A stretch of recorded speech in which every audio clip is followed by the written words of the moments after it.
नमस्कार, प्रश्नोत्तरी भाग 2 में आपका स्वागत है। पिछली बार हमने पंच सवाल जाने थे। दृष्टा क्या है, साक्षी क्या है, क्या आत्मा परमात्मा अलग है, मृत्यु क्या है। शुरू करते हैं नए प्रश्न के साथ। हमारा पहला प्रश्न है, पिछली बार हमने जो पहला प्रश्न किया था, दृष्टा क्या है, साक्षी क्या है, उस पर ही किसी व्यक्ति ने फिर से सवाल पूछा है। उसका जवाब उसे मिला नहीं शायद, या उनका समाधान नहीं हुआ। उन्हें उससे रिलेटेड क्वेश्चन पूछा है कि आत्मज्ञान होने से पहले हम और आत्मज्ञान होने के बाद दृष्टा क्या कार्य करता है।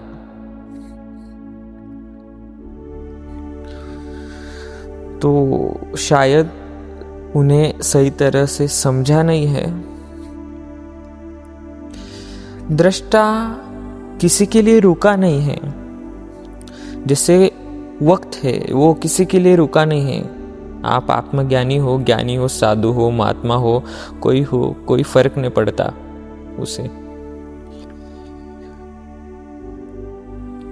तुम्हारे आत्मज्ञान होने या ना होने से दृष्टा को क्या फर्क पड़ने वाला है। तुम तो उससे एकरूप हो जाओगे आत्मज्ञान के बाद।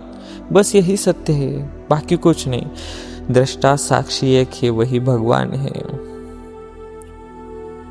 जैसे भगवान श्री कृष्ण अर्जुन से कहते हैं कि तुम भी एक आत्मा हो पार्थ। इसका मतलब यही है कि तुम स्वयं को भूल चुके हो और तुम्हें स्वयं को पाना है कि तुम कौन हो। जैसे तुम तुम्हारी याददाश्त भूल गए हो और तुम्हें अचानक से कोई बताए कि तुम वो नहीं, तुम वो हो जो तुम्हें पता नहीं। जैसे एक राजा है पर वो भिखारी के जैसा कार्य कर रहा है और भिखारी को बाद में बता दिया जाए, अरे तू भाई राजा है, तू भीख क्यों मांग रहा है। तो ये सत्य है कि वो भिखारी असल में राजा है, पर वो स्वयं को भिखारी मानता है, इसलिए वो भिखारी है। परंतु उसका सत्य यही है कि वो एक राजा है।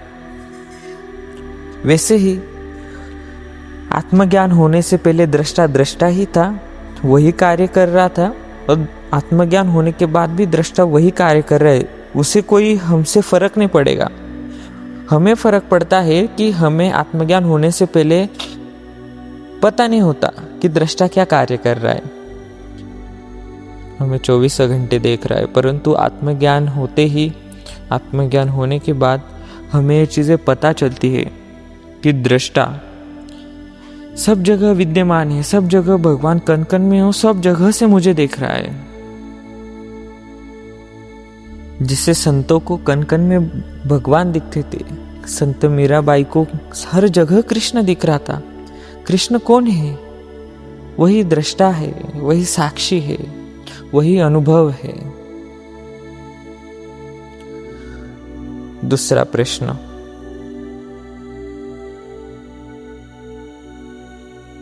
आकाश क्या है? अभी यही चीज है, सेम। आकाश क्या है? आकाश भी दृष्टा है।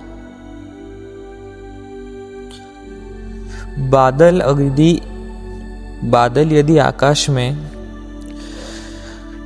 घूम रहे हैं, इसका मतलब ये नहीं कि आकाश घूम रहा है। आकाश सब जगह 24 घंटे विद्यमान है। वो ना कभी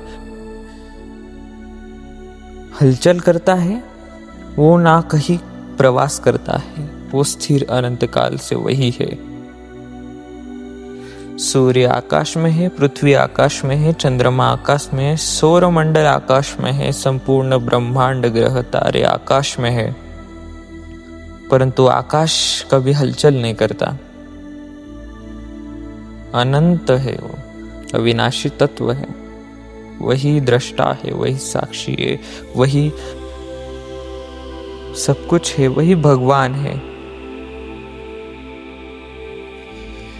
इसलिए आकाश क्या है यह समझने के लिए शब्दों का मायाजाल नहीं, अनुभव का प्रेम चाहिए।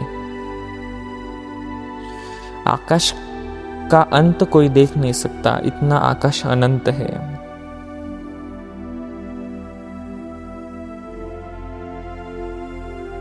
आकाश ही जीवन का सत्य है।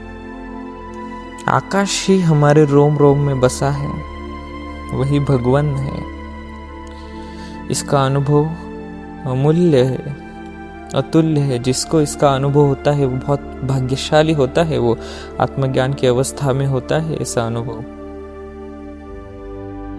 तीसरा प्रश्न, भक्ति क्या है?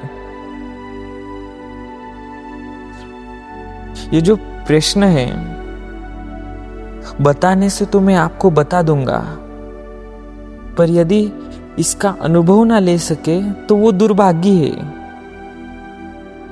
क्योंकि हमारे प्रश्न कम और विवरण या उस पर कथन ज्यादा हो रहा है। अब भक्ति पर मैं क्या वर्णन करूं? यदि आम को मैंने खाया है, उसका स्वाद मैंने लिया है, तो उसकी आम की महानता में बता के आपको आम की अनुभूति तो नहीं आएगी ना। यही सत्य है। भक्ति भी उस आम के जैसी है, जो खाता है, जो उसका रस पीता है, वही उस बता सकता है, मतलब वही जान सकता है कि भक्ति क्या है। यदि मैं ये चीज बताकर आपकी उत्सुकता जगा रहा हूं, तो बेशक आप में भी भक्ति जागेगी, क्योंकि भक्ति बताने का विषय ही नहीं है। भक्ति पर मैं क्या बोलूं? भक्ति तो इतनी महान थी। महाराष्ट्र के संत गोरा कुंभार माटी के ऊपर मतलब चल रहे थे। वो माटी को एक तरह से वो बहुत कड़क हो चुकी थी माटी, उसको नरम कर रहे थे। आप समझो मेरा भाव मुझे क्या कहने का है। वो पानी डालकर माटी को अच्छा बना रहे थे, क्योंकि वो कुंभार थे। तो वो भगवान की भक्ति में गाते गाते उन माटी को पैरों से दबा रहे थे। तो उनका छोटा सा बच्चा नन्हा सा उस माटी में चला गया। उन्होंने उस भक्ति की अवस्था में उस बच्चे को भी मार दिया। इतने वो लीन हो गए भक्ति में। बाद में उनकी पत्नी आई, उन्होंने कहा ये आपने क्या कर दिया। साक्षात उसके बाद ज़्यादा स्टोरी नहीं बताऊंगा, बाद में हम फुल सीरीज लेंगे संत गोरा कुंभार जी पर। तो साक्षात भगवान विट्ठल ने उनको उनका बच्चा वापस दिया। ये होती है भक्ति की चरम सीमा। संत मीराबाई, राणा ने विष दिया मानो अमृत पिया, मेरा सागर में सरिता समाने लगी, दुख लाखों सहे मुँह से गोविंद कहे, मेरा गोविंद गोपाल गाने लगी। वो तो गली गली गली हरि गुण गाने लगी, ऐसी लागी लगन। जिसने भी ये प्रश्न पूछा है उसका बहुत बहुत धन्यवाद, क्योंकि भक्ति जो है ना, मुझे पता नहीं पर मैं खुद इस भक्ति का अनुभव ले रहा हूँ। मैं बहुत भगवान पर प्रेम कर रहा हूँ, मैं बलिहारी हो रहा हूँ। मैं बता तो रहा हूँ, ये रिकॉर्डिंग बना तो रहा हूँ, पर आपको वो अनुभूति आ रही है या नहीं आ रही। पर मुझे भगवान से प्रेम हो रहा है, अपने आप और ज़्यादा प्रेम हो रहा है। मुझे उन संतों से प्रेम हो रहा है जिनके वजह से मुझे मेरे अंदर भक्ति जागी। मुझे मेरे गुरु से, मेरी गुरु माँ से प्रेम हो रहा है कि उनकी वजह से मेरे अंदर भक्ति जागी। मुझे उनसे प्रेम हो रहा है। हमारे सिर्फ 2 या 3 ही प्रश्न हुए, पर ये अनुभव का प्रेम है।